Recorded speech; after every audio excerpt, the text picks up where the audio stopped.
So nobody ain't gonna talk about how brutal Modern Warfare 2 lobbies used to be in 2009. Did you guys forget? That was the craziest lobbies known to man. If you survive those Modern Warfare 2, 2009, 2010 days, everybody clap it up. That was a time. See, a lot of you new generations, y'all don't understand. And the reason why y'all don't understand is because Call of Duty has gotten stricter over the years, bro.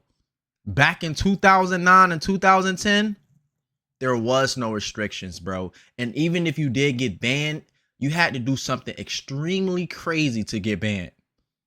But back then, if you was in those lobbies, you was cooked.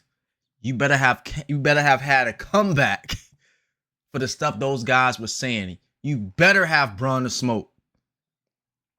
Let me tell you how crazy it was for you new generations, in case y'all don't know. For my OGs, y'all already know, man. Y'all drop a comment and let the new generation know how crazy it was for us when we were young, right? I'm talking about when we were in middle school and high school, right?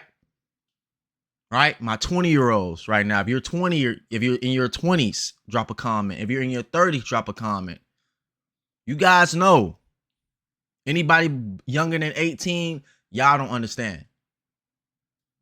Anything could have happened in those Call of Duty lobbies back then, right? Let me give you an example so you guys can understand.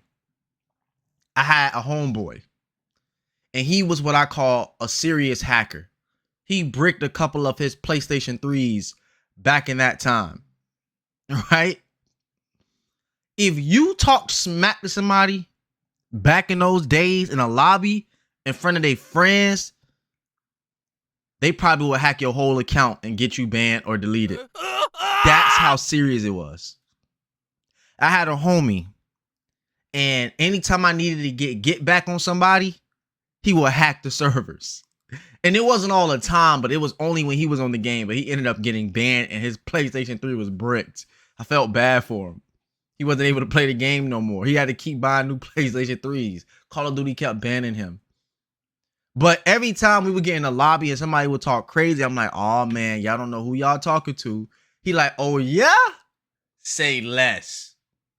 Once you see that on the screen and then the lobby start and you have the option to choose what you want to pick to destroy the enemies after they done talk smack, when the game is over, bro, it will be so funny.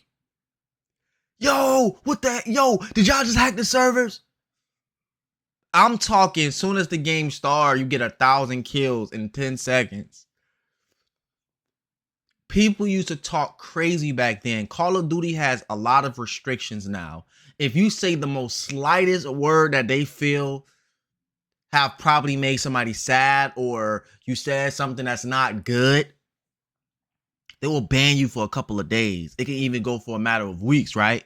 For anybody who've gotten banned from like talking on the game. Back then, it wasn't much like that. Even if it was, you know, some restrictions and you getting banned, people had to report. And many times you didn't get in trouble. I knew boys and girls who would be saying the craziest things in those lobbies, bro. You had to have a strong heart if you had a mic and you turned it on in those lobbies. I would have recommended, if you didn't want the smoke, to just turn your mic off, bro. Because even if you had your mic off, you still getting the smoke. You are still getting the smoke, bro.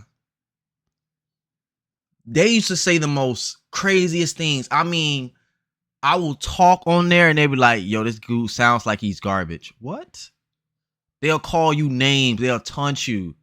They'll ask you your background. They will look up your IP address and tell you it in your face. These dudes back then was brutal, bro.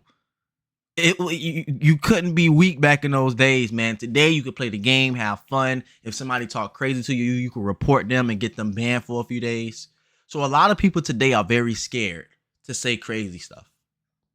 There is consequences now, but when there was a time when there wasn't no consequences, it was free for all. I mean, you can imagine a game with no rules for you talking crazy. a game where you don't know what was going to happen after you talk smack. There were times where I spoke smack to somebody, and then as soon as the game started, they was sniping me across the buildings, hacking the system. They would throw, bro, it was so crazy that if you talk smack to somebody and they were really good at Call of Duty, I said, I bet. If they really understood the maps, and you guys know what I'm talking about, you OGs, the one where you can throw a knife.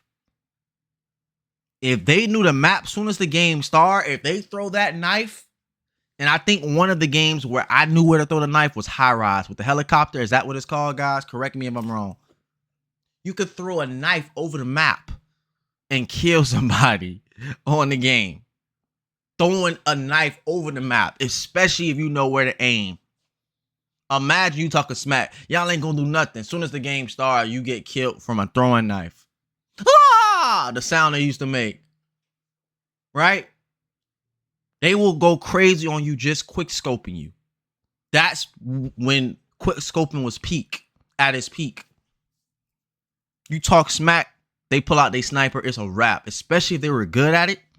You could be hitting them with the rifle, but all it took was them aiming up, by your chest and up. One quick scope and you're done. Especially if they had the FMJ bullets on there. That intervention, that right there, if they was good at that, it was a wrap. Those lobbies was insane, bro. The amount of racism, the amount of crazy stuff I heard, the amount of background stuff I used to hear when people's parents used to fuss at them, right? You would hear guys talking to their girlfriends, bro. It was no privacy, bro. You used to hear stuff, and I'm not even going to talk about some of the things we used to hear. Hey, y'all, watch this. I'm like, hey, yo, bruh. Those lobbies was brutal, but it was fun. At the end of the day, it was fun, bro. And it was something that I will never forget. It was something that a lot of us OGs never forget. So if you an OG on Call of Duty, bro, I salute you, man. If y'all enjoyed the video, make sure y'all like this video. Make sure y'all hit that subscribe button. And make sure y'all follow me on Instagram, guys. I'll see y'all on my next video.